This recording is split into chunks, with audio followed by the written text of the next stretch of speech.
Dis bonjour. Bonjour, Charles. Écoutez, je suis ravie de vous recevoir. Vous avez écrit 3 livres. Pourquoi m'as-tu abandonné? Les pervers narcissiques. Oui. Itinéraire d'une psychanalyse sauvage. Oui.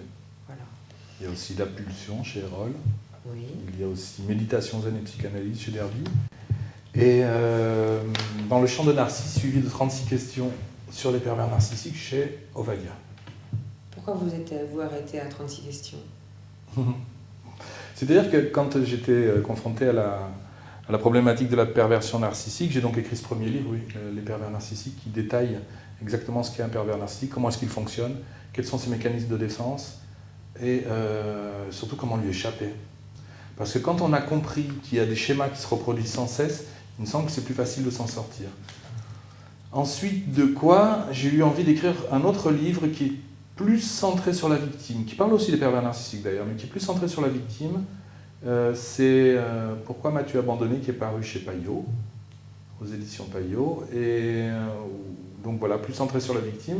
Et à partir de là, j'ai été amené à faire beaucoup de conférences, j'ai reçu beaucoup de questions sur Internet, beaucoup de gens sont venus me voir, même de très loin parfois, pour parler de ces problèmes de perversion narcissique, qui à l'époque étaient quand même très mal connus. Et j'ai parfois été surpris par les questions qu'on me posait, des questions auxquelles je n'avais pas pensé. Et j'ai eu envie d'écrire ce 3e ouvrage sur ce thème, qui est avec une première partie qui s'appelle Dans le champ de Narcisse, c'est-à-dire que j'évoque le narcissisme autrement qu'en parlant des pervers narcissiques, parce qu'on ne trouve pas que des pervers narcissiques dans le champ du narcissisme. Et une deuxième partie où j'ai repris beaucoup de questions qu'on m'a posées en conférence, et que j'ai recopié in extenso, puis que j'ai développé. Ce sont les questions de mes lecteurs, en fin de compte. D'accord, que vous avez repris dans le livre. Et les questions de vos lecteurs sur ce sujet ne sont pas répétitives? Si. Elles sont surprenantes les premières fois où on les reçoit. J'ai vraiment reçu des témoignages très très étonnants. Mais oui, on parle de schémas qui se répètent, mais alors avec une précision, c'est très très surprenant. Et beaucoup de gens m'ont dit, en lisant votre livre, j'avais l'impression que vous racontiez mon histoire. Comment saviez-vous? Et y compris des gens que je connaissais, c'est amusant, d'ailleurs un exemple que j'ai donné dans le premier livre, où plusieurs personnes sont venues me dire en me disant « je sais que tu t'es inspiré de moi pour écrire ça ». C'est intéressant. C'est-à-dire que le même type de schéma, très identique, se reproduit chez ces personnes que sont les personnes qui emploient massivement des mécanismes pervers narcissiques. Et donc tout naturellement, effectivement, les personnes qui en ont été victimes, quand ils me posent des questions, ces questions sont récurrentes et c'est un petit peu toujours les mêmes. Oui. D'où l'intérêt de ce 3e ouvrage, Dans le champ de Narcisse, suivi de 36 questions sur les pervers narcissiques, où je reprenais toutes ces questions qui m'ont été posées. Entre le pervers narcissique et sa victime, il y a quoi comme personnage? Où se place la normalité? Que pourrait-on en fait imaginer être si on n'était pas un pervers ou une perverse et une victime? Vous me demandez de vous dire qu'est-ce qu'une relation normale? Oui. C'est une excellente question, mais je continue de chercher. Je vous dirai quand j'aurai trouvé. Merci. Il est certain que la relation autour des mécanismes pervers narcissiques n'est pas une relation normale, on peut le dire. Il n'y a pas de honte à le dire. Je n'ai aucune gêne à dire ça. Il n'est pas normal d'organiser sa vie autour de mécanismes qui cherchent à détruire l'autre, à le rabaisser, à le faire souffrir, à le rendre fou, parce que parfois c'est ça. Un psychiatre états-unien a écrit un livre qui s'appelle « L'effort pour rendre l'autre fou », Harold Searle. Oui. C'est exactement ça. Vous avez des personnes qui, pour ne pas devenir folles, vont tenter de vous rendre fou, et à ce moment-là, elles vont dire, voilà, c'est toi le pervers, c'est toi qui es malade, c'est toi qui es violent, et tout est tourné de votre côté. Et en fait, vous devenez le médicament de ces personnes. Si on lui enlève les médicaments, il se passe quoi? Si vous partez, c'est d'ailleurs le plus beau cadeau que vous puissiez lui faire. Si vous partez, qu'est-ce qui peut se passer? C'est-à-dire que c'est une personne qui n'est pas capable d'entrer en dépression, c'est quelqu'un qui n'est pas capable de faire face à son conflit. Si vous partez, vous le mettez en conflit. Alors de 2 choses, l'une, soit il va tenter de vous détruire en vous poursuivant et en continuant de vous harceler, ça se voit. Mais si vous vous mettez bien à l'abri, à un moment donné, vous devenez assez inatteignable quand même. Alors c'est plus complexe quand il y a des enfants au milieu. Soit, c'est ce qui arrive le plus souvent, il se retrouve une autre victime, et il recommence la même chose ailleurs, à l'identique. Soit il se retrouve seul, et à ce moment-là, il va falloir qu'il se débrouille avec sa dépression, il va falloir qu'il se débrouille avec ses conflits internes. Et à ce moment-là, bien sûr, il se remet en question, ce qui voudrait dire que ce n'est pas un pervers narcissique, quelqu'un qui emploie massivement des mécanismes pervers n'est pas forcément un grand pervers. Hein. Soit ça peut aller jusqu'au suicide. L'inventeur du terme, Paul-Claude Racamier, lui parle de suicidose, d'entrée en suicidose. C'est des personnes qui se laissent mourir. Mourir de quoi? Pourquoi il va aller jusqu'à la mort? Parce qu'il ne peut pas supporter son conflit interne, son conflit intérieur. Est-ce que le fait de parler, justement, de la perversion narcissique, ou de ses mécanismes, ce qui revient à peu près à l'identique, ne fait pas qu'engranger un petit peu cette pathologie? Non, pas du tout. Non. Ce qui est certain, c'est qu'à partir du moment où mon livre est sorti, le mot pervers narcissique passait dans le langage courant, et qu'aujourd'hui il est utilisé à tort et à travers, mais il est utilisé comme serait utilisé un autre terme, c'est pas mon livre qui rend des personnes perverses narcissiques. Par contre, j'ai reçu énormément de témoignages de personnes qui me disent s'en être sorties grâce à des livres, des émissions télé, des émissions radio ou des conférences. C'est-à-dire qu'il y a des prises de conscience qui se font, qui permettent effectivement à la victime de s'en sortir. Le premier témoignage que j'avais reçu, c'était au début, à la sortie de mon livre. Quelqu'un m'avait écrit, une jeune femme, en me disant « Merci, vous m'avez sauvé la vie. Votre livre sauve des vies. » J'y croyais pas, parce qu'à l'origine, j'étais plutôt opposé en fait, à l'idée de l'intellectualisation. Je disais aux personnes qui souhaitent faire une thérapie, vous avez plutôt intérêt à ne pas trop lire et plutôt vous centrer sur vous, notamment par exemple dans une psychanalyse ou dans ce que vous avez choisi. Mais en fin de compte, je me suis aperçu que dans cette problématique précisément qu'est la perversion narcissique, le livre se pose en tiers, si vous voulez. C'est-à-dire que le livre vient montrer quelque chose que nous n'arrivons pas à voir, que nous n'arrivons pas à comprendre. C'est-à-dire que quand vous êtes pris sous le feu nourri de quelqu'un de fou, à l'intérieur de la relation, il arrive un moment donné où il y a quelque chose qui lâche, où les personnes n'arrivent pas à faire le point, ne comprennent pas ce qui leur arrive et finissent par se laisser faire. Et en lisant un livre qui dit, ben voilà, il se passe ça, ça et ça, et voilà comment vous pourriez en sortir, en fait, c'est leur montrer qu'elles ne sont pas folles, tout simplement, et que ce qu'elles vivent existe bien et que c'est insupportable. Quand on se sort de ce schéma-là, quand on arrive à fuir, ou par n'importe quel moyen, on arrive à se retirer de cette relation, et qu'on est donc victime, est-ce qu'on peut avoir une envie de reproduire un schéma de perversité vers des personnes plus faibles? Alors, ce serait le cas où deux pervers narcissiques se seraient rencontrés, effectivement. Mais je ne pense pas, non. Les victimes, celles que j'ai rencontrées, qui sont j'ai envie de dire des vraies victimes, quoi. Ça existe. Des personnes qui tombent vraiment dans un piège, qui n'ont pas au départ, qui ne savent même pas que ça existe, qui n'auraient jamais pu penser que ça puisse être comme ça, qui ont eu confiance dans l'autre, et qui sont réellement tombées dans un piège. Dans ces personnes-là, quand elles s'en sortent, au sortir de la relation, elles ont des symptômes qui sont difficiles, mais qui disparaissent rapidement. Et beaucoup de personnes qui sont sorties de ce type de relation m'ont dit, quelques temps après, j'en suis ressorti grandi. Maintenant, si la personne qui s'en sort cherche une victime à son tour pour lui faire subir la même chose, c'est que on avait affaire à deux pervers narcissiques, dont un était plus fort que l'autre. C'est possible, oui. Mais bon, c'est rare quand même. Ce serait une espèce de vengeance, en fait. Ce serait quelqu'un qui n'aurait pas complètement... qui ne se serait pas complètement soigné, qui resterait dans la souffrance. Et je réponds à votre question dans mon premier livre, Les pervers narcissiques. Est-ce qu'un pervers peut rendre pervers? Et la réponse, elle est non. Hein.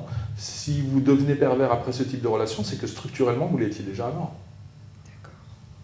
Une solution à se détacher des pervers narcissiques,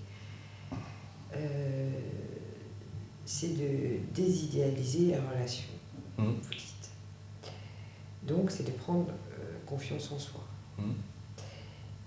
Mais c'est paradoxal, finalement. On désidéalise. Se désidéaliser soi-même permet de prendre confiance en soi, bien sûr que si. Parce que c'est intéressant que ça vous pose question, d'ailleurs. Oui, ça me pose question, mais vraiment. Oui, c'est très intéressant. C'est-à-dire qu'effectivement, j'ai confiance en moi si je suis quelqu'un de parfait.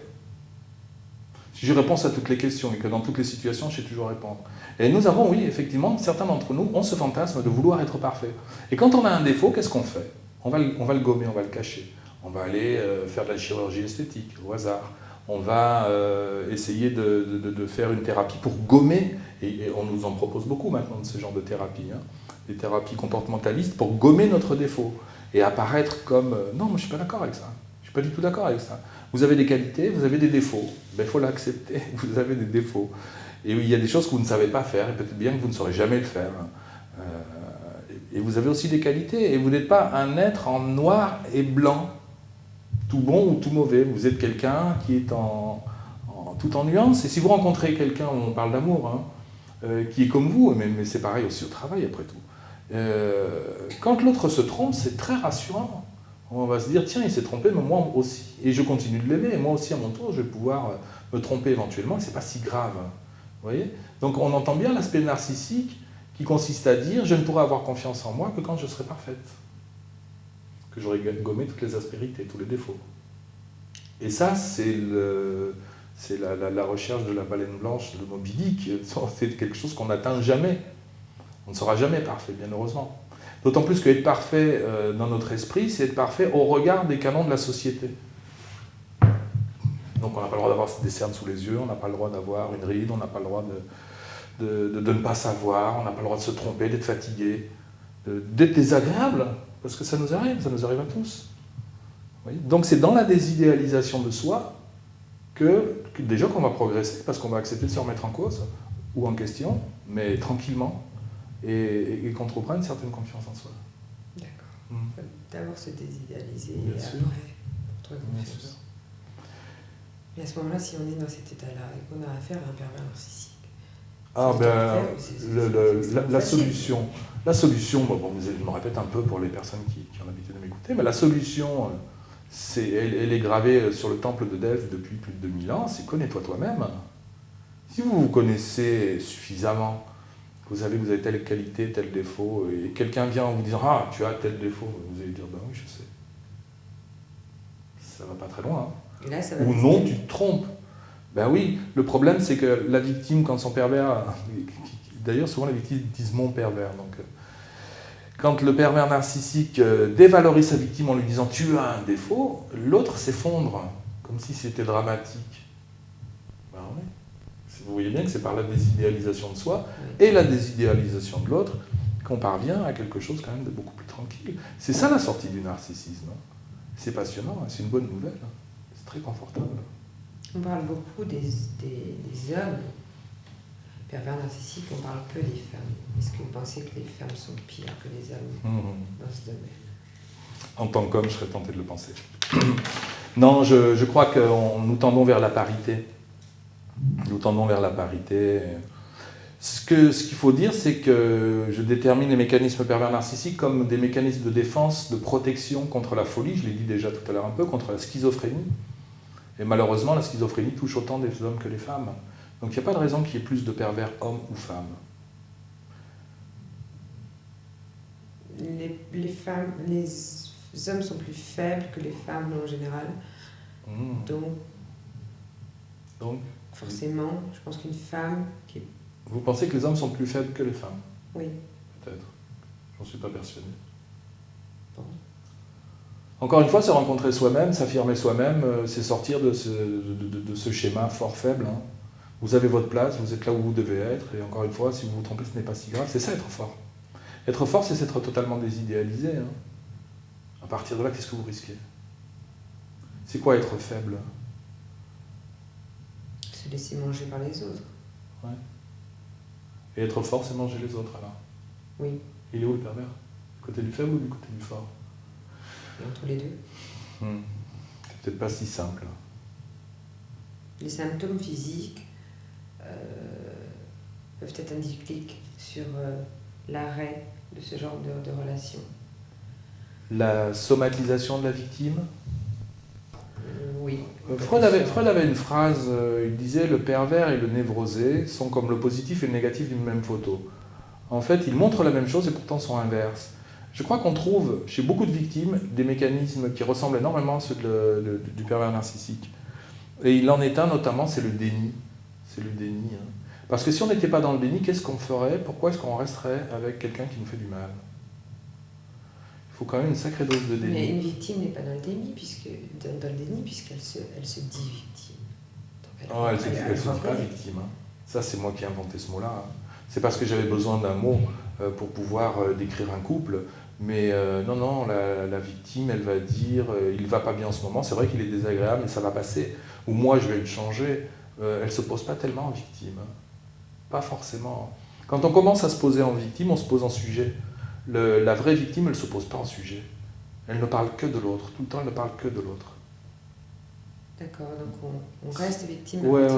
Se poser en victime, à un moment donné, peut être intéressant, parce que c'est le début de la sortie de la relation. Ensuite, il faudra sortir de cet état de victime, parce qu'on voit aussi des personnes qui, pendant des années, mais vraiment pendant très longtemps, se disent j'ai été victime, donc je suis une victime, comme s'ils utilisaient le statut de victime comme une deuxième peau, comme ce qui leur a manqué jusqu'à présent. Qui est une compassion. Pour générer de la compassion chez les autres, une forme d'amour, ouais. Oui, aimez-moi parce que j'ai souffert. On s'en sort comment ce genre de choses. Connais-toi toi-même. Encore. Mais oui, qu'est-ce que vous voulez dire d'autre? Se positionner en sujet, accepter de se positionner en sujet. Moi, tout à l'heure, je vais donner une conférence. Toujours à un moment ou à un autre dans la conférence, je dis, mais enfin, le sujet ici, c'est pas le pervers narcissique. Le sujet ici, c'est vous. Devenez sujet de votre histoire. Et s'il faut à un moment donné être effectivement se positionner en victime pour pouvoir commencer à en sortir, et surtout sortir de ne plus être victime, hein, se positionner en sujet, faites-vous du bien, voilà ce que je dis aux personnes, faites-vous du bien à vous-même. Qu'est-ce que vous avez fait récemment de bon pour vous? Il y a plein de gens qui ne savent pas répondre. Maintenant, moi je me suis occupé de lui, et puis j'essaie de... Ouais. Non mais vous, qu'est-ce que vous voulez? Qu'est-ce que vous souhaitez? Qu'est-ce que vous attendez de la vie? Est-ce que la personne qui pose cette question, qu'est-ce que vous voulez à une victime? Qu'est-ce que vous attendez de la vie? Qu'est-ce que vous êtes? Est-ce que cette personne n'est pas en train de se chercher elle-même à travers l'autre? Est-ce que le psychanalyste se cherche, vous voulez dire? Peut-être. Oui. Alors, normalement, un psychanalyste, il sait chercher, hein, parce que avant d'être psychanalyste, on doit avoir fait au moins 2 psychanalyses, de longues psychanalyses. Donc on a déjà fait un travail sur nous-mêmes. On évitera au maximum tout ce qui est de l'ordre de la projection. Et ça, c'est la difficulté du thérapeute. Mais là, on change un peu de sujet, mais pourquoi pas? Le thérapeute est celui qui est capable d'aborder l'autre sans sa propre histoire. C'est-à-dire que quand un patient et un thérapeute se rencontrent, normalement, il y a 2 inconscients et une seule histoire, celle du patient. Parce qu'on pourrait être tenté d'apporter à l'autre des solutions en lui disant « faites comme moi j'ai fait ». Oui. Ou de s'identifier, et ça arrive, y compris quand on a fait de longues analyses, ce qu'on appelle le contre-transfert, ça arrive. Il est important de s'en apercevoir, et il est important d'y réfléchir. Et pourtant, ça pourrait sauver certaines personnes, l'expérience d'une bonne analyse personnelle, transmise. Et pourquoi cette barrière entre le psy et son patient? Si je vous indique un chemin, je vais forcément vous indiquer mon chemin, oui. Ou celui que j'ai parcouru, ou celui que je n'ai jamais osé parcourir. Mais s'il y a un de ces chemins qui a été salvateur pour vous, pourquoi ne pas en faire Parce qu'il ne sera peut-être pas pour vous. C'est à vous de trouver votre chemin. En psychanalyse, on n'indique jamais un chemin à notre patient. On ne lui donne jamais de solution. Surtout pas. On répète quelquefois, tiens, j'ai entendu, vous venez de dire ça, qu'est-ce que vous en pensez? La personne s'arrête, parce que quand on a un long discours, il arrive un moment où on parle, mais on ne s'entend pas. L'idée, c'est de s'entendre soi-même, parce que les solutions, nous les avons tous en nous. Et chacun trouvera sa solution. Donc on a tous une solution intérieure. Bien sûr. Qui fait qu'on va vivre mieux avec les travers des autres et nos propres travers. Oui, et ça peut passer notamment par prendre le large, c'est-à-dire éviter de se retrouver sous le feu nourri d'une personne qui nous fait du mal. Prendre soin de soi. Pour vous, c'est la fuite qui est la solution? Face à la perversion narcissique, oui, complètement. Il n'y a pas d'autre solution. Il n'y a pas de solution. Non, toutes les autres solutions tiennent du fantasme. Il n'est pas possible pour une victime de fuir. Il n'est pas possible. Face à un pervers narcissique, on ne peut pas fuir. Parce qu'on en a besoin. Et vous en avez besoin pourquoi? Parce qu'il nous alimente. Il alimente une certaine... Justement, il nous révèle. Donc effectivement, son jeu... Il vous révèle quoi? Il nous révèle à nous-mêmes. Non, je ne crois pas. Quand vous vous regardez dans un miroir, Qu'est-ce que vous voyez? Justement, on ne voit rien. La victime, elle n'a pas assez confiance en soi pour se voir. Elle ne s'aperçoit pas. Elle a besoin de quelqu'un qui... Donc elle a besoin de quelqu'un qui soit plus fort qu'elle. Et quand on se regarde dans un miroir, on ne voit, à mon avis, ce que le miroir veut bien que l'on voit. Ou ce que nous sommes capables de voir dans le miroir, jamais soi.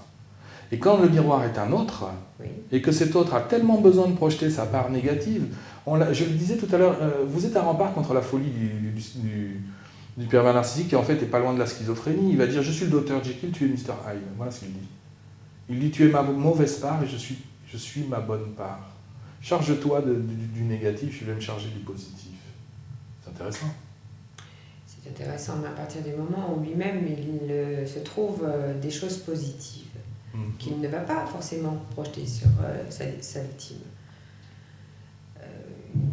Il se passe quoi à ce moment-là? Lui va très bien, hein, attention, hein, un bon pervers narcissique avec une bonne victime, le pervers narcissique va très bien. D'ailleurs, généralement... il ne souffre pas. Ah ben non, il ne souffre pas, c'est vous qui souffrez. Vous êtes là pour ça. Donc quand il vous dit qu'il souffre, quand il dit qu'il souffre, il ment. Oui. En plus. Oui.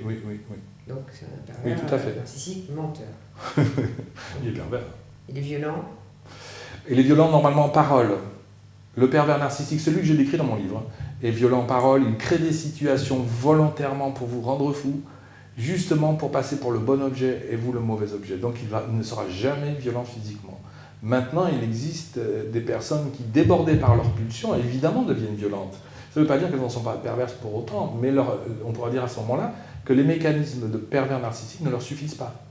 Ils ont en plus besoin de décharger de leur haine et de leur colère par des passages à l'acte physiques. On les appellerait plutôt psychopathes, dans la terminologie de c'est quelque chose, à ce moment-là, d'en arriver là pour un pervers, c'est quelque chose qui peut être récurrent jusqu'à temps que la victime, à ce moment-là, se dise: là c'est terminé, il est allé trop loin. Et mais elle ne le fait pas. Vous savez dans quel cas elles le font? Ce que j'ai très souvent entendu, c'est les enfants. J'ai souvent entendu, par exemple, une jeune femme me disait, un jour ma fille de 3 ans m'a dit: mais maman, papa il te bat. Et là la dame a pris conscience que c'était inadmissible et qu'elle ne devait pas accepter. Une autre fois, une personne m'a dit: c'est le jour où j'ai vu qu'ils s'en prenaient aux enfants que j'ai décidé de partir. Vous voyez?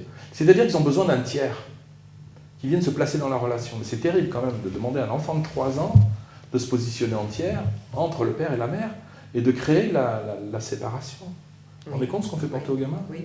Ouais. Très bien. Donc la problématique entre la victime et le pervers, c'est la problématique du tiers.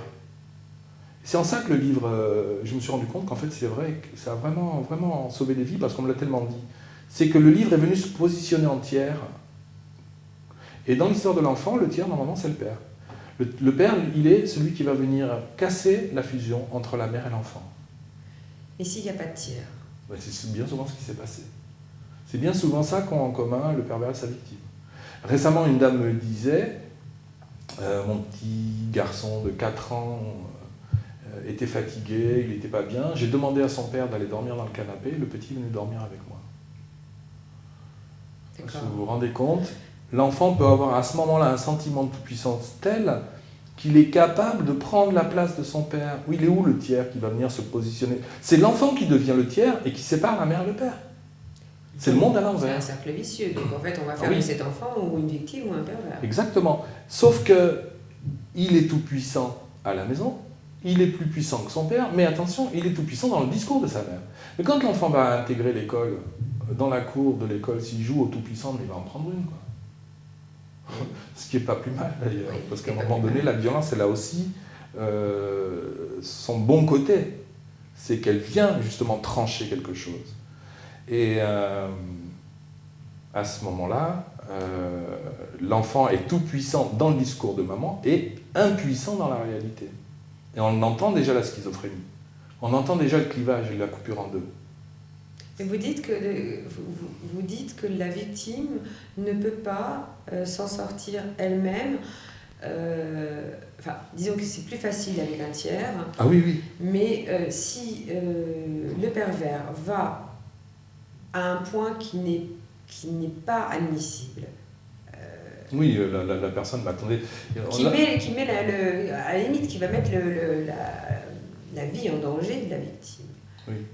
La victime, quelle qu'elle soit, elle aime la vie quand même si elle est dans cette relation perverse. C'est pas une personne, on parle pas là de dépression. Elle peut être dépressive, elle peut être suicidaire, elle peut être tout ça, mais pour l'instant on n'en parle pas. C'est une victime, tout simplement, entre guillemets. Elle est censée aimer la vie. À partir du moment où le pervers narcissique va aller jusqu'à un point où elle peut risquer sa vie. Ouais, un point de non-retour. Est-ce que c'est ça? Est-ce que là, elle va réagir? Vous savez ce que nous sommes en train de faire là, c'est d'essayer de décrire la couleur de l'arc-en-ciel. Oui. Hein, on est bien d'accord que la perversion narcissique, bon, peut-être ça existe, mais elle va toucher très peu de gens. Moi, je crois que les mécanismes pervers narcissiques touchent, ça va de la schizophrénie jusqu'aux pathologies limites et un peu plus loin. Et le pervers narcissique se situerait entre les deux. Pareil pour les victimes, c'est très large une victime. Imaginez demain, vous trouvez un nouvel emploi, vous tombez sur un chef de service qui va vous encourager, vous valoriser, vous allez vous épanouir dans votre métier. Et vous tombez dans un autre emploi où, à l'inverse, vous allez avoir un chef de service qui est jaloux, qui a peur de vos qualités. Ça, il faut bien le comprendre, c'est de vos qualités qu'il a peur. Parce qu'un jour, vous pourriez prendre sa place, vous pourriez être meilleur que lui. Alors à ce moment-là, il va vous dévaloriser sans cesse, il va vous tirer vers le bas. Mais vous avez besoin de reconnaissance, parce que quand vous êtes rentré dans cet emploi, vous vous êtes dit, mais est-ce que je vais être à la hauteur, est-ce que je vais y arriver? Et vous avez eu besoin, ce que vous disiez tout à l'heure, de ce fameux miroir, de ce fameux reflet. Et on attend de l'autre qu'il nous renvoie quelque chose de positif. Et à ce moment-là, on commence à devenir sa chose. On commence à devenir son objet, et on commence à s'oublier soi-même. C'est-à-dire qu'on n'existe plus que dans le regard de l'autre, on n'existe plus que dans le miroir, comme dans l'histoire de Narcisse, qui va se regarder sans cesse au fond d'un étang, enfin à la surface d'un étang plutôt, avant de terminer au fond de l'étang et de s'y noyer. On se noie dans le regard de l'autre. Et à un moment donné, il y a des personnes qui acceptent d'aller très très loin. Et y compris, on a attenté à leur vie, et y compris, ils pardonnent. Pourquoi? Ils passent par-dessus, est-ce qu'ils pardonnent? Non. Oui, ils pardonnent. Vous avez des... Mais qu'est-ce qui nous amène à être victime? Est-ce qu'il n'y a pas aussi parfois un sentiment de toute puissance de la victime qui se dit « moi, je vais le soigner, moi, je vais l'aider à s'en sortir. Moi, ma copine, elle décompense en ce moment, je sais qu'elle décompense, elle m'agresse, je vais l'appeler, je vais lui dire « tu es belle, je t'aime ». C'est tentant. Oui. On aurait une baguette magique? Oui. On ne l'a pas. On ne l'a pas parce que l'autre en face ne peut pas l'accepter. Parce qu'il se complaît? Non, le pervers narcissique est en grand danger. Il ne peut pas se positionner comme étant la personne qui va mal. C'est forcément vous qui allez mal. Donc si vous l'appelez en lui disant « je t'aime, ensemble on va y arriver, tu vas t'en sortir », mais vous allez vous faire laminer. Parce que la personne va vous dire « mais c'est toi qui va mal, c'est toi qui dysfonctionne, enfin. » Et pour peu que vous vous soyez laissé emporter. Il ne va jamais accepter, ne serait-ce que pour mieux rebondir. Ah oui, c'est possible aussi. Ça, c'est le sang qui vous perd. Oui. Ah, ça, c'est terrible. C'est terrible parce qu'il ne faut pas oublier quand même que le pervers narcissique, il est Jekyll et Hyde. Mais il est aussi Jekyll. Il a des côtés merveilleux. Ça peut être quelqu'un de très beau. Il peut avoir de belles qualités. Et à un moment donné, il va vous dire « mais oui, tu as raison, je reconnais que j'ai été mauvais avec toi. Je reconnais que je t'ai fait du mal et je t'en demande pardon. » Pourquoi? Parce qu'il a peur que vous partiez. Et vous allez dire « ça y est, j'ai gagné, donc je reste. » Et à ce moment-là, l'après-midi, il va y avoir une nouvelle crise. Vous allez dire, rappelle-toi, ce matin, tu t'étais excusé, ou tu m'avais pardonné, ou tu t'étais excusé. Et il va dire, oui, j'ai fait ça, mais c'était par pitié. Oui. C'était pas vrai. Et on retombe au même endroit. C'est un cercle vicieux. L'incestualité, c'est ce que je racontais tout à l'heure, quand la maman dit au papa, tu vas dormir dans le canapé. Et l'enfant vient dormir avec moi, que l'enfant prend la place du père, on est dans le champ de l'inceste. Il n'y aura pas la consommation, on ne va pas parler d'inceste. Paul-Claude Racamier invente un terme qu'il appelle incestualité. Mais pourquoi? Parce que c'est quelque chose qui ne permet pas la prise de distance. C'est quelque chose qui tue le père en fin de compte. Ou qui place le père, quand c'est le père qui est incestueux aussi, parce que ça existe évidemment, qui place le père au-dessus de la loi. Et qui place l'enfant au-dessus de l'autre parent. Enfin, c'est un lieu où tout se mélange, et où les lois n'ont plus cours. On est au-dessus des lois. Oui, mais l'inceste, qu'est-ce que l'inceste a à voir avec la loi? L'incestualité, l'interdit de l'inceste, c'est la première loi. D'accord, mais s'il ne se passe rien? Entre la mère et l'enfant. Oui, j'entends bien. Comprenez bien de quoi je parle quand je parle d'incestualité. Un père, par exemple, jaloux de son fils. Une mère jalouse de sa fille. Oui. Eh bien, soit elle place l'enfant au niveau de l'adulte, soit elle se place au niveau de l'enfant. Oui. Donc, dans l'incestualité, on gomme les générations, l'écart de génération. Il n'y a plus de génération. L'enfant et le parent sont au même niveau. L'enfant perd complètement ses repères là-dedans. Et en plus, l'inceste ne permet pas à l'enfant de fantasmer. Parce que ce que nous proposait Freud, c'est qu'à un moment donné, le petit garçon, par exemple, ou la petite fille, rêve de prendre la place du père et d'aller dormir avec maman. Oui. Et si maman dit au père, tu vas dormir dans le canapé, et à l'enfant de venir dormir avec elle, quel fantasme peut avoir l'enfant? Parce que dans l'évolution psychosexuelle, à un moment donné, il semblerait qu'il y ait un fantasme, et puis à un moment donné, le renoncement, ce que Freud appelle la castration. Tu n'es pas tout puissant, il y a ton père, et c'est la place de ton père, et tu n'auras pas cette place. D'accord. Si Ton père, il a quelque chose de plus. On ne sait pas ce que c'est que ce plus. Hein. Oui. C'est ça que Freud appelle le phallus. Mais si le père est absent, est inexistant. Eh ben, si le père est inexistant, la mère peut quand même coucher son enfant Oui. dans sa chambre, et il Et peut là. exister quelqu'un qu'elle aime, elle peut avoir un autre amoureux. Il n'existe personne. Mais oui, mais ils ne vivent pas dans le désert, il existe des professeurs, la maman elle peut avoir des activités en dehors de la maison. Elle peut dire à l'enfant, tiens écoute, une nounou va venir te garder, et moi ce soir je vais à mon club de... Voilà, où Et je vais là, rencontrer des amis. Donc l'enfant se dit, si vous voulez ce que l'enfant va se dire à ce moment-là, c'est il y a quelque chose quelque part qui attire maman que moi je ne possède pas. C'est ça la notion de phallus. Hein. La notion de phallus en psychanalyse, c'est un tiers. Alors c'était généralement le père, mais ça peut être autre chose, vous avez raison de me reprendre, c'est intéressant. Un tiers possède quelque chose qui fait que maman va vers ce tiers, au lieu de revenir vers moi et d'entrer en fusion, comme nous l'avons été quand j'étais plus petit. d'accord. Là, oui, c'est vrai que je comprends mieux. Voilà. Mais ce n'est pas uniquement le lit. Non, c'est pas uniquement le lit. Pas le lit, C'est pas c'est uniquement le lit. l'objet qui fait C'est pour ça que je parlais tout à l'heure souvent, on de entend parler la de- jalousie d'un père C'est ça. vis-à-vis de son fils ou d'une mère vis-à-vis de sa fille. Et ça peut être aussi des tentatives de séduction. Vous avez des parents qui sont plus ou moins amoureux de leur enfant et puis qui ont une façon de les regarder qui n'est pas forcément très saine. Ah, ça, c'est différent. C'est vrai qu'on est... être amoureux de son enfant. Ouais. On est amoureux de nos enfants. C'est intéressant parce que Paul-Claude Racamier dit qu'à minima, il y a toujours un petit peu d'incestualité, effectivement. Mais qu'elle peut être bien tempérée, suffisamment tempérée pour que l'enfant, malgré tout, parce que malgré tout, même si vous aimez beaucoup votre enfant, vous avez un conjoint, et si vous n'avez pas de conjoint, vous avez des amis. Vous avez des intérêts quand même, j'espère, ailleurs que dans l'enfant. Vous vous rendez compte ce qu'on fait porter à nos gosses? Oui. C'est énorme. C'est terrible. C'est terrible. On fait porter beaucoup trop lourd à nos enfants. Un enfant, il a besoin d'être bien accueilli. Il n'a même pas besoin d'être désiré au départ. C'est pas vrai.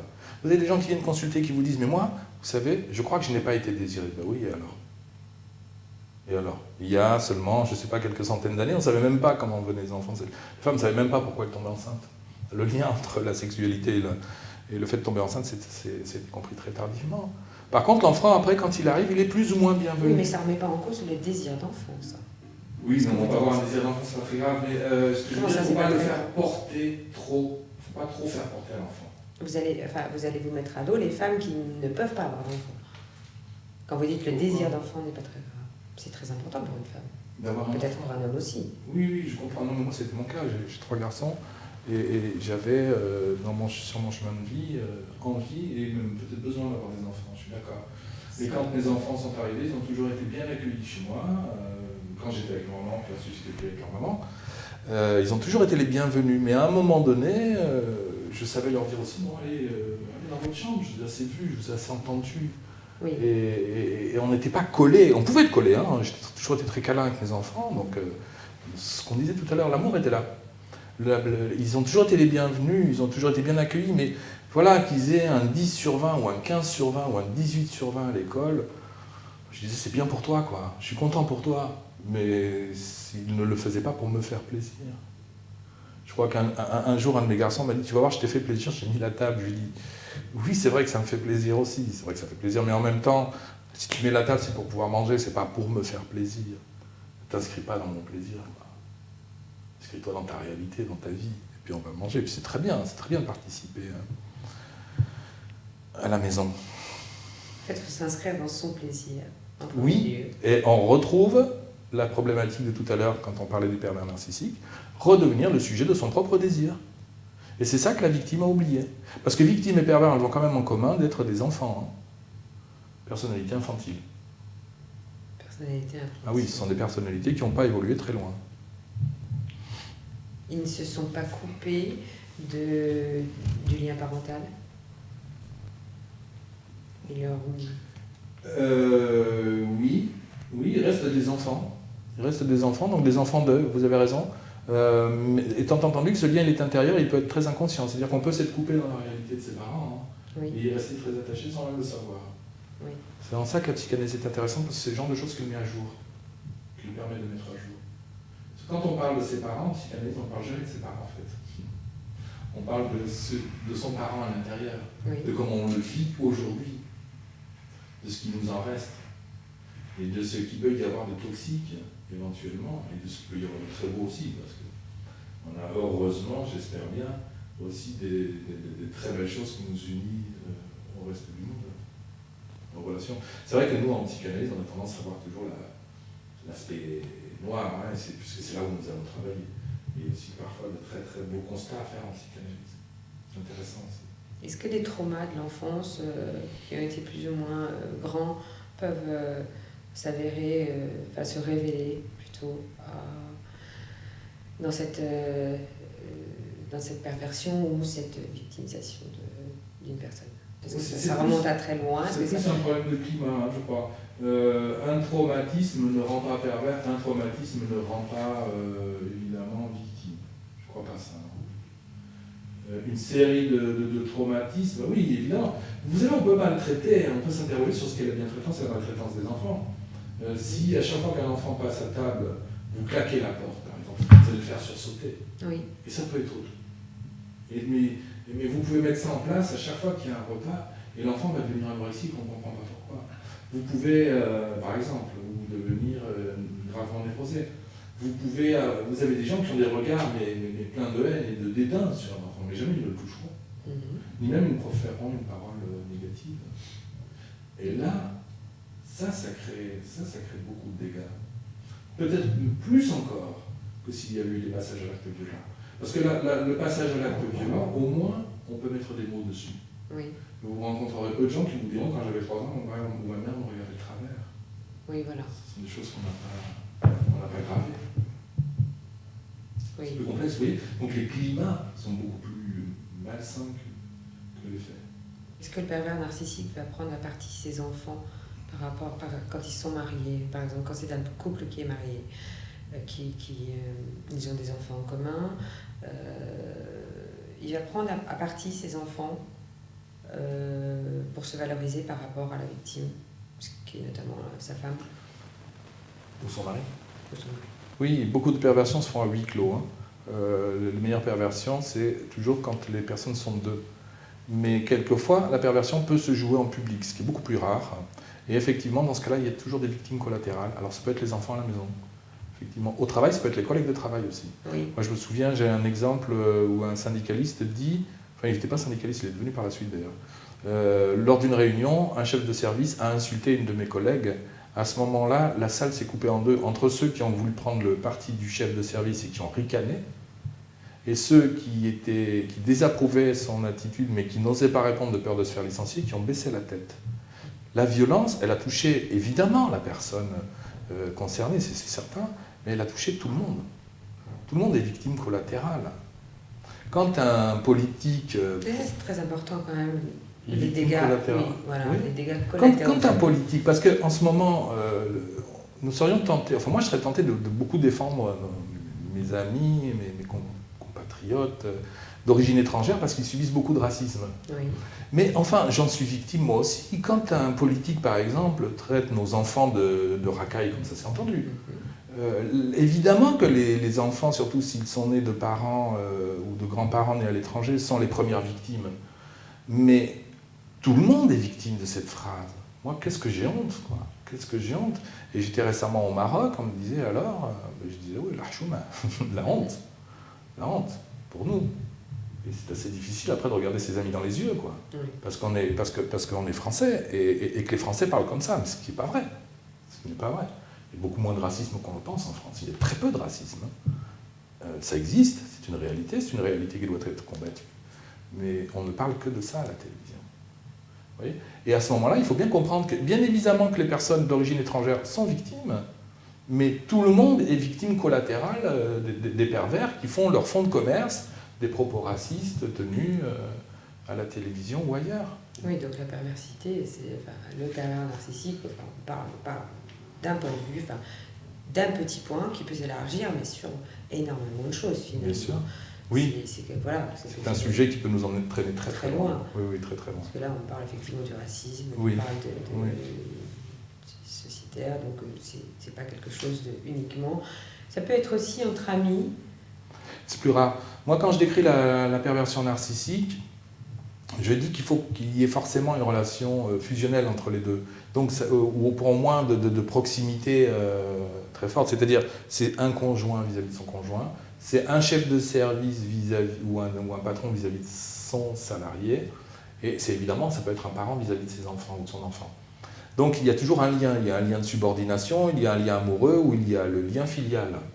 Effectivement, entre amis, j'ai eu quelques cas. Je me rappelle une jeune femme qui me disait « Ma meilleure amie est perverse narcissique, elle m'en fait voir de toutes les couleurs. » Mais pourquoi est-ce qu'elle restait ? Moi, je crois qu'il y avait là un lien amoureux. D'ailleurs, Mélanie Laurent vient de sortir un film qui s'appelle « Respire », qui traite de ça. Où, quand on regarde le film, on ne comprend pas pourquoi est-ce que la jeune femme qui est salisée par l'autre reste dans cette relation. Pourquoi est-ce qu'elle ne l'envoie pas promener ? Parce qu'elle en a besoin finalement. Elle en a besoin, mais je crois qu'il y a besoin, que ce soit amoureux ou que ce soit amical, de toute façon, les besoins, les besoins sont là. Donc finalement, je pense que dans les grandes amitiés, il y a quelque chose, bien souvent, de l'ordre du lien amoureux. C'est quoi la différence alors entre le lien amoureux et le lien c'est quand on perd toute distance. Parce qu'elle perd toute distance, l'ami dans cette histoire. Enfin, comment peut-on appeler ami quelqu'un qui se moque de nous, et qui nous dévalorise sans cesse, et qui nous met volontairement dans des situations insupportables, comme s'il voulait nous rendre fous, encore une fois. Oui, mais quand vous dites justement que entre le lien amoureux et le lien amical, c'est pas tout à fait la même chose. La différence, on le sait bien, c'est une distance. On a un petit peu plus de... Oui, le sexe, tout à fait. Le sexe, c'est la distance. Il y a quand même une distance plus importante dans le lien d'amitié, j'imagine. Elle est inexistante. Oui, peut-être. Mais comment peut-on appeler ami quelqu'un qui nous fait du mal ? Elle est la question. Donc on n'est quand même pas dans une relation d'amitié. On est dans une relation de dépendance. Comme on n'est pas dans une relation d'amour. Oh, je suis d'accord avec vous. Avec un pervers narcissique. Oui. On est tout le temps. On est dans une relation de codépendance. De codépendance. Bien sûr. Également avec parents-enfants. Oui, mais là, ça s'impose. Là, ça s'impose. Jusqu'à un certain âge, surtout une certaine prise de conscience, parce que vous avez des personnes qui arrivent à se détacher de leurs parents quand ils ont 20 ans, 30 ans, 40 ans et quelquefois beaucoup plus tard. Oui. Parce qu'il y a un paradoxe qui se met en place, et c'est très étonnant, il est plus facile de se séparer d'un parent qui a été suffisamment bon que d'un parent qui a été mauvais. Parce que je crois qu'avec le mauvais parent, il y a une dette. Peut-être se dit-on, un jour il me reconnaîtra, un jour enfin il me dira que, et ça n'arrivera jamais. Et pareil en amour, je crois que c'est plus facile de perdre quelqu'un que l'on a aimé sincèrement et qui nous a aimé sincèrement. C'est triste, bien sûr, mais il y a quelque chose qui va continuer de vivre. Parce que c'est justement ce manque de reconnaissance que n'a pas le conjoint. Il se pourrait bien que c'est pour ça que ça participe au fait que les victimes restent avec leur pervers, comme ils disent. C'est cette dette. Un jour, il me dira, un jour, elle me dira. Un jour, elle réalisera que je suis quelqu'un qui est bon ou qui était suffisamment bon avec elle. Je vais me pousser jusqu'à temps de lui prouver que... C'est ça. Et c'est un jeu pervers. C'est un jeu pervers dont on ne sort pas, ou difficilement. Donc on doit accepter un renoncement. Il y a quelque chose à quoi on doit renoncer. La victime, elle doit renoncer à quelque chose. Elle doit renoncer à quelque chose de l'ordre de la toute-puissance et elle doit renoncer à quelque chose de l'ordre de l'idéal. Et la boucle est bouclée, on en revient à ce que nous disions tout à l'heure. Tout à fait. Se désidéaliser soi-même. Et désidéaliser l'autre. C'est confortable, C'est très confortable de sortir du narcissisme. Vous trouvez ça confortable ? Ah oui. Oh, c'est magnifique. Ça n'a pas de fin. la vie a une fin. Mais pendant sa vie, effectivement, on a beaucoup de chemin. On peut faire beaucoup de chemin. Et c'est vraiment passionnant. C'est passionnant. À chaque nouvelle étape, on doit redécouvrir complètement le monde. On doit le regarder différemment. On n'a plus le même regard, on n'a plus les mêmes yeux. Et... Il faut voyager pour ça. Ouais, c'est ce voyage intérieur que je propose, d'abord. Le voyage à l'extérieur, évidemment, ça peut aider, mais vous avez des gens qui n'aiment pas voyager. Mais le voyage intérieur, à chaque fois que nous changeons de point de vue, nous voyons les choses différemment et oui, on peut voyager sur place. Voyager sur place. Aussi, par rapport aux rencontres, on ne peut pas voyager sur place que en étant... Quand nous changeons, le monde change autour de nous. Ça, c'est flagrant. Les gens qui trouvaient profit à nos faiblesses, que l'on a tout simplement acceptées et qui ne leur servent plus de levier pour pouvoir se décharger, soit ils s'en vont, ce qui est quand même une bonne nouvelle. C'est vrai que dans des moments de crise, on perd beaucoup d'amis, mais c'est toujours une bonne nouvelle. Pour moi, l'abandon est toujours une bonne nouvelle. Je sais que c'est difficile à entendre pour certaines personnes, mais être abandonné, on est abandonné par des personnes qui ne nous aiment pas suffisamment, ou qui ne valent pas le coup, ou ce serait bien dommage qu'elles restent à nos côtés, quoi. Et j'ai perdu le fil. Ce que j'étais en train de dire. C'est très dur de se sentir abandonné, effectivement. Oui, mais quand on y regarde bien 2 fois, c'est toujours une bonne nouvelle. C'est toujours une bonne nouvelle. Réfléchissez bien aux personnes qui vous ont abandonné. Est-ce que vous voudriez qu'elles soient encore dans votre giron actuellement? Je sais pas. Dans votre entourage, peut-être plus que dans votre giron. J'ai jamais abandonné personne. Non, moi je parle des personnes qui vous ont abandonné. Ah, les personnes qui... Vous n'avez jamais abandonné personne? Non. Je ne pense pas. Je ne pense pas. Mais les personnes qu'on n'arrive pas à abandonner comme ça. Pourquoi on n'arrive pas à les abandonner? Pourquoi est-ce que vous voudriez les abandonner? De qui vous pensez? Je ne sais pas. Peu importe. Quelqu'un qui ne veut pas. Mais non, mais pourquoi voudriez-vous abandonner une personne? Parce qu'elle nous fait du mal. D'accord. Donc la question est pourquoi est-ce qu'on n'arrive pas à abandonner certaines personnes qui nous font du mal? Pas forcément parce qu'elle nous fait du mal. Elle nous fait du mal forcément, mais par l'intermédiaire de sa... Peut-être parce qu'on attend, effectivement, on attend de la reconnaissance de cette personne. Elle ne nous en donne pas. Donc, est-ce que c'est une raison suffisante pour l'abandonner, voilà, la non-reconnaissance d'une personne, de se dire j'aimerais être reconnue par cette personne, elle ne me reconnaît pas, j'en souffre, qu'est-ce que je dois faire avec ça? J'en fais quoi? Donc le renoncement, à ce moment-là, l'abandon ne doit pas se faire forcément au niveau de la personne qui vous fait face, mais au niveau de votre besoin de reconnaissance. C'est donc que ça nous ramène tout le temps à un travail sur nous-mêmes. Et quand on a fini ce travail sur nous-mêmes et qu'on n'attend plus de l'autre qu'il soit un miroir, s'il est pervers, il va partir parce qu'il ne va pas le supporter. Vous n'avez plus besoin de lui. Vous êtes devenu un individu à part entière. Encore une fois, vous êtes devenu le sujet. Vous êtes individué. Mais la personne va revenir et va retrouver d'autres choses qui vont je crois pas. nous faire retomber. Je crois pas, vraiment. Vous faites des choses, voilà. Vous essayez de faire des choses pour essayer de plaire à cette personne. Et puis finalement, elle va toujours trouver autre chose. Elle va pousser les choses encore plus loin et vous dire non, c'est pas assez. Non, c'est pas assez. Oui. Elle ne va jamais reconnaître suffisamment ce que vous êtes en train de faire. Quelle est qu'est-ce qu'il faut faire? Le renoncement. Donc il faut renoncer à cette personne. Non, le renoncement au besoin de la satisfaire. Le renoncement à votre toute-puissance. Vous ne satisferez pas cette personne. Une fois que vous avez renoncé au désir de la satisfaire, l'autre, elle va partir de toute façon. Vous ne lui servez plus à rien. Elle vous tient par rapport à votre désir. On a besoin d'une certaine fierté. Ouais. Il faut parler de castration. Moi, j'adore cette expression, même si elle est très vilaine. La castration, c'est accepter qu'à un moment donné, ce fameux phallus après lequel nous courons depuis que nous sommes tout petits, qui fait que nous pourrions être la personne la plus intéressante du monde, et bien à un moment donné, on va renoncer.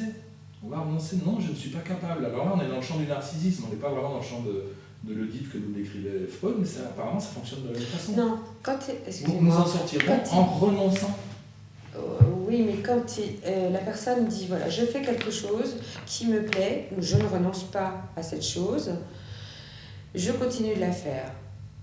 La personne chez qui on va se regarder, avec qui on attend des choses, une reconnaissance, va nous dire, mais avec cette chose que tu fais, c'est un exemple, cette chose que tu fais ne te rapporte pas d'argent. Donc elle ne sert à rien. Ça, c'est son point de vue.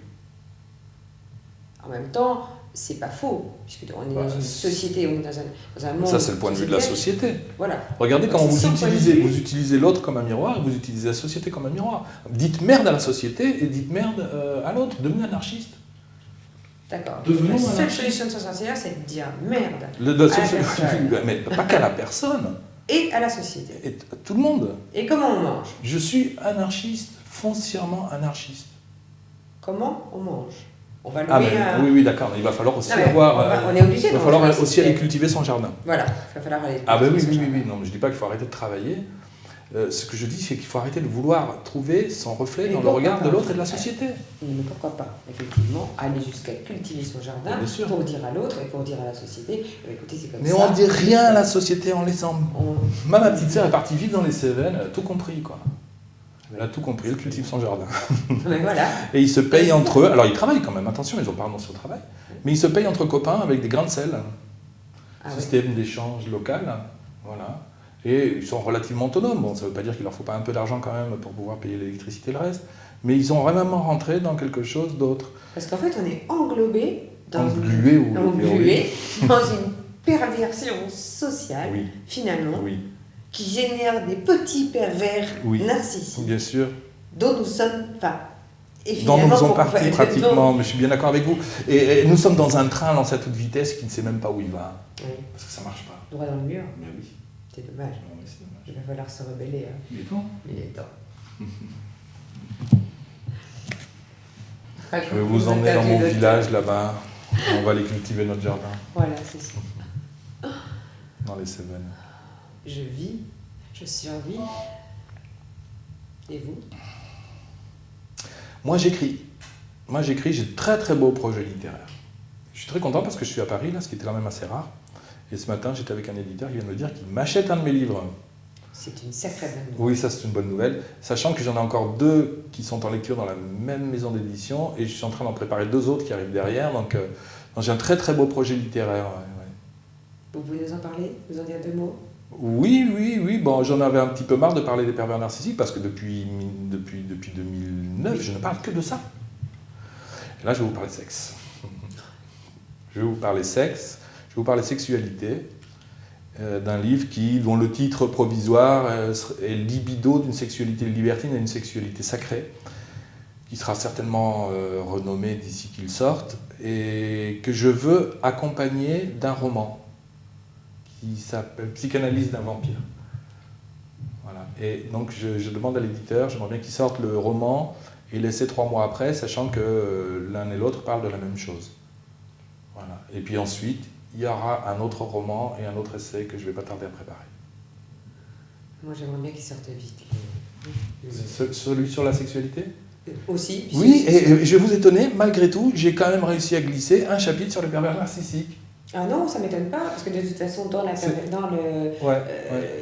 il doit y avoir une sexualité différente dans la Parce que je n'arrête pas de me demander, mais pourquoi est-ce que la victime retourne sans cesse vers son pervers?